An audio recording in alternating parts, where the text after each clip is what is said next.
Hi guys, സ്വാഗതം പുതിയൊരു മലയാള cinema അപ്ഡേറ്റിലേക്ക്. ഇന്ന് നമ്മൾ സംസാരിക്കുന്ന ഒരു വ്യത്യസ്ത വൈബുള്ള സിനിമയെ പറ്റിയാണ്. ആലപ്പുഴ ജിംഖാന. ഒരുപാട് പ്രതീക്ഷയുള്ള സിനിമയാണ് ആലപ്പുഴ ജിംഖാന. കാരണം അതിൻ്റെ സംവിധായകൻ ഖാലിദ് റഹ്മാനാണ്. ഖാലിദ് റഹ്മാൻ്റെ ആദ്യ സിനിമയാണ് അനുരാഗ കരിക്കിൻ വെള്ളം. അതിനുശേഷം വേറൊരു വ്യത്യസ്തമായ മമ്മൂട്ടി ചിത്രമാണ് ഉണ്ട.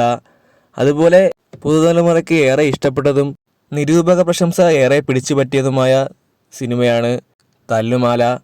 അതുകൊണ്ട് തന്നെ ആലപ്പുഴ ജിംഖാനയിലും ഒരു ഖാലിദ് റഹ്മാൻ മാജിക് എല്ലാവരും കാത്തിരിക്കുന്നു, ഒരുപാട് പ്രതീക്ഷ നൽകുന്നു. നസ്ലിൻ, ലുക്മാൻ, ഗണപതി എന്നീ മലയാളത്തിൻ്റെ യുവനടന്മാർ പ്രധാന കഥാപാത്രമായി വരുന്നു.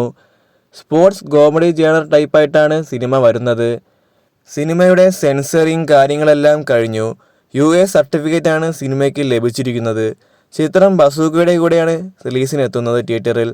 അതുപോലെ ബേസിൽ ജോസഫ് ചിത്രമായ മരണമാസം അന്ന് തന്നെ തിയേറ്ററിലെത്തുന്നു. ഏപ്രിൽ 10 മലയാള സിനിമയ്ക്ക് ഈ 3 സിനിമകളും നല്ലൊരു പ്രതീക്ഷ തന്നെയാണ് തരുന്നത്.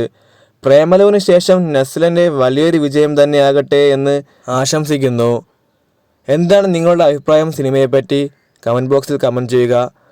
വീഡിയോ ഇഷ്ടപ്പെട്ടെങ്കിൽ ഷെയർ ചെയ്യുക, സബ്സ്ക്രൈബ് ചെയ്യുക, ലൈക്ക് ചെയ്യുക.